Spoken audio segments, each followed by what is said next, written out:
amigos do canal Detetives Vascaínos, muito boa noite. Mais um vídeo entrando no ar com muita informação para você. Antes de mais nada, queria agradecer os elogios do último vídeo que eu coloquei no ar sobre a situação do Álvaro Pacheco e todo o seu perfil, né, na visão de um analista do Jornal Record de Portugal. Mas aqui é isso, é trabalho sério e dedicado e a gente espera com isso crescer mais e mais com o apoio de vocês. Portanto, para isso é importante o seu like, que você compartilhe o trabalho do amigo e seja mais um inscrito do canal. Bom, e hoje o dia para o Vascaíno foi de muitas informações. Começou cedo com o desligamento oficial do Álvaro Pacheco, no clube em que trabalhava em Portugal. Em seguida, a audiência pública na Câmara dos Vereadores do Rio para discutir e apresentar a tão sonhada reforma de São Januário. E encerrou a noite com mais um capítulo da conturbada relação do associativo com a 777, que culminou aí com a primeira ação da justiça contra a empresa. E isso tudo acontecendo aí em meio à preparação para o clássico contra o Flamengo, que não vai ocorrer mais, por conta da paralisação temporária do Campeonato Brasileiro, em razão aí de tudo que vem ocorrendo lá no Rio Grande do Sul. Meus amigos, a chapa tá quente, mas vamos por partes. Começar a falar aí da situação do técnico Álvaro Pacheco, que em breve será oficializado aí pelo Vasco e já está livre para assinar com o clube. Já está a caminho. Da noite para o dia a situação avançou e o Álvaro se desligou hoje oficialmente do Vitória de Guimarães. Um desligamento que não estava previsto, porque as informações que a gente tinha é que existia um acordo entre as partes para que o Álvaro cumprisse o último jogo por lá e só depois disso fosse feito aí seu distrato com o clube português para que ele ficasse livre para assinar com o Vasco.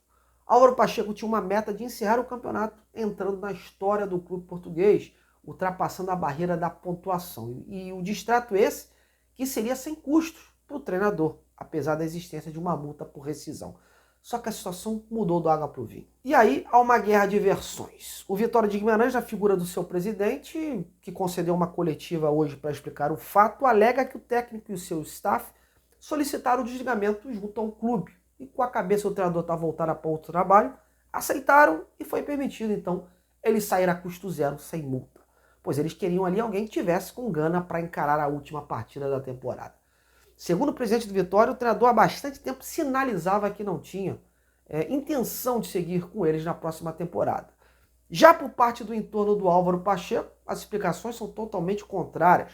Por lá foi passado que havia um acordo entre o Álvaro e o presidente para que ele terminasse a temporada no Vitória antes de ir para o Brasil assinar com o Vasco. Porém, uma pressão por parte da diretoria do clube português fez com que o treinador se sentisse obrigado a rescindir o vínculo e assim ficar impedido de comandar a equipe diante do Arouca no último jogo do campeonato. Caso contrário, ele teria que cumprir o seu contrato por lá ou não estaria liberado da multa que tinha estabelecido no contrato. Enfim, um jogo de empurra-empurra que dá indícios aí de uma ruptura que já vinha acontecendo há bastante tempo, um processo de fritura.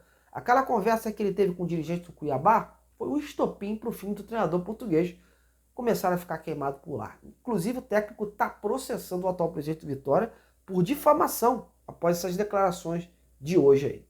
Vida que segue, fato é que o Álvaro Pacheco está a caminho do Vasco, mas ainda não há uma certeza de quando ocorrerá sua chegada. A possibilidade maior é que seja durante esse final de semana. O Álvaro está resolvendo pendências burocráticas sobre a viagem e a sua documentação para poder se direcionar ao Brasil. Há um acerto verbal e em breve o português poderá então assinar o seu novo vínculo com o clube de São Januário, que deve ser de 1 ano e a possibilidade de renovação automática em caso de cumprimento de algumas metas. Inclusive surgiu hoje uma notícia, a gente espera essa confirmação, vamos apurar, de que uma dessas metas, caso o treinador assegurasse aí a equipe na Série A, ou seja, evitasse aí mais um rebaixamento do Vasco. A se confirmar isso, seria um total apequenamento, porque vai contra o tal discurso prometido pelo senhor Lúcio Barbosa, de que o Vasco lutaria pelo protagonismo esse ano. E essa diretoria precisa ter mais ambição, Acho que poderia ter uma cláusula de, por exemplo, chegar numa Sul-Americana, chegar numa vaga na Libertadores, alçar voos maiores. Não permanência na Série A. Isso aí, para mim, é obrigação. Mas vamos aguardar, as notícias ainda estão muito desencontradas e assim que tudo for confirmado, a gente vai analisar melhor esta situação. Mas é isso, Álvaro Pacheco será o novo técnico do Vasco, já chega aí com uma situação favorável para ele, já que há pouco a CBF acabou de anunciar a paralisação por 2 rodadas do Campeonato Brasileiro. Nesse caso, o Vasco não jogaria mais o clássico contra o Flamengo no próximo sábado. E o duelo contra o Palmeiras fora na Arena Barueri no outro final de semana. teoricamente, voltaria a jogar no dia 2 de junho contra o Cruzeiro em São Januário.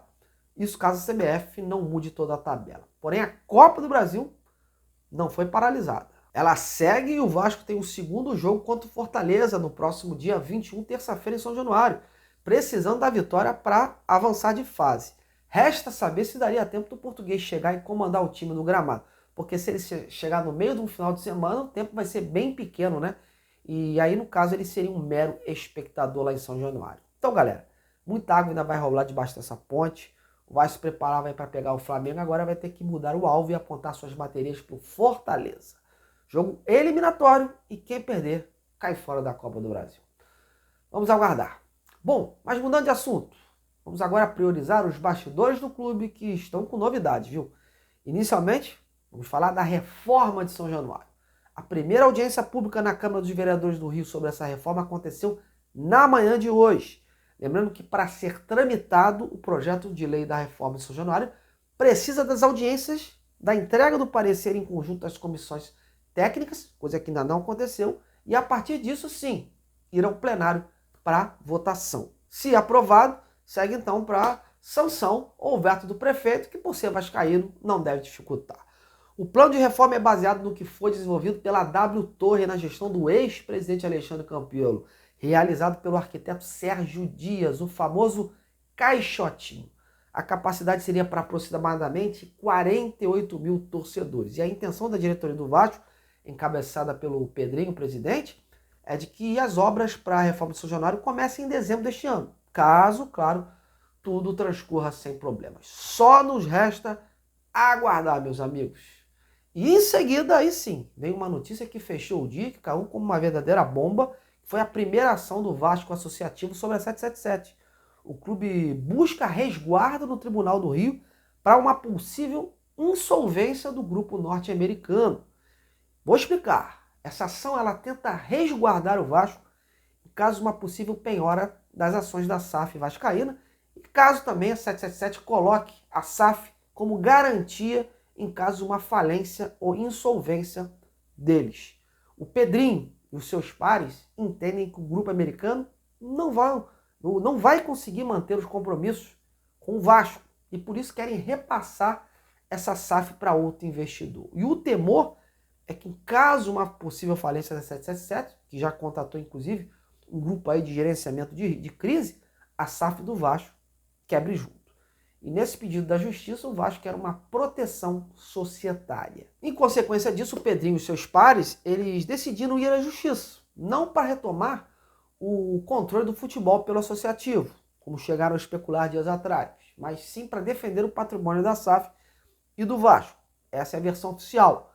Há informações de bastidores que o Pedrinho ele tem na manga algumas empresas interessadas em adquirir a parte que é da 777 e com isso ser o novo investidor aí do Vasco. O Vasco e todo o grupo do Pedrinho, eles têm demonstrado grande preocupação com esse momento que passa a 777, né? E vê aí um quadro de insegurança no ar quanto a esse novo aporte financeiro que estaria por vir. Lembrando que a empresa ela tem que aportar 270 milhões de reais em setembro, no meio de todas essas notícias que vem acontecendo, né? E vale destacar também que é papel do associativo fiscalizar esse contrato e proteger o Vasco. Saíram uma série de denúncias contra a 777 e a empresa está passando aí por uma reestruturação financeira, né? Então tem gente junto do Pedrinho aí que é profundo conhecedor da justiça. Então se eles entraram, acredito que eles devem estar amparados aí por alguma coisa. Vamos ver aonde isso vai chegar, meus amigos. A própria 777 também tem culpa, né? Porque sempre que a gente procura a empresa, a assessoria, eles preferem manter o silêncio. E muitas vezes isso pode dar um indicativo de culpa no cartório ou de quem cala consente. E é o nome do Vasco que está em jogo. Mas agora eu quero ouvir você. O que você achou dessa proposta do Caixotinho em São Januário?